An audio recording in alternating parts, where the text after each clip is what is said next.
Halo semuanya, tunduk merupakan sebuah kata yang mudah dituliskan, hanya terbuat dari 6 huruf, tapi susah dilakukan. Kenapa? Orang-orang umumnya hanya mau tunduk pada otoritas mereka. Ketika perintah yang diberikan itu 1, mudah, 2, mereka sukai, 3, cocok dengan pola pikir mereka. Kalau tidak ada tiga-tiganya tadi, orang-orang susah tunduk. Padahal ketundukan yang sejati bukan hanya pada yang kita setujui, bukan hanya pada yang kita sukai, bukan hanya pada perintah yang mudah untuk dilakukan. Ketika kita tunduk kepada Tuhan, harus dibuktikan dengan ketundukan kita kepada otoritas yang Tuhan tempatkan di atas kita. Mungkin itu suami, mungkin itu pemimpin rohani, mungkin itu pemerintah.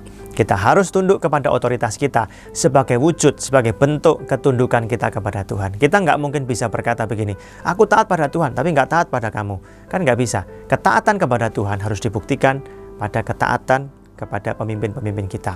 Ya, firman Tuhan berkata, taatilah pemimpin-pemimpinmu, ya, dalam kitab Ibrani.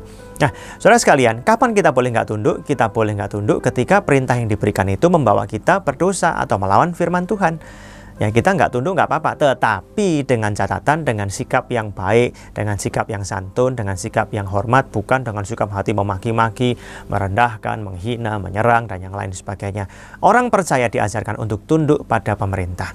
Kita hari-hari ini sedang mengalami suasana wabah, ya, pandemi di seluruh dunia. Pemerintah kita ya memerintahkan rakyat, masyarakat untuk tinggal di rumah, stay at home, menjalankan social distancing, pakai masker dan yang lain sebagainya. Ada saja beberapa orang yang mungkin merasa, ya, wah ini kan nggak berbahaya, yaitu hak mereka untuk berpikir demikian, tidak apa-apa. Tapi jika kemudian mereka melanggar aturan, mereka nggak mau mengikuti aturan pemerintah, ini sudah salah.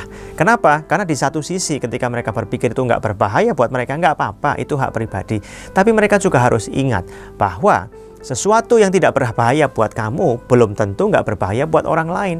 Ya, penyakit wabah yang sedang terjadi ini sangat berbahaya jika mengenai orang-orang yang lanjut usia, orang-orang yang sudah punya penyakit semacam gula, kolesterol, jantung, kanker, penyakit gangguan kekebalan tubuh dan yang lain sebagainya. Nah, orang tidak boleh hanya memikirkan dirinya sendiri.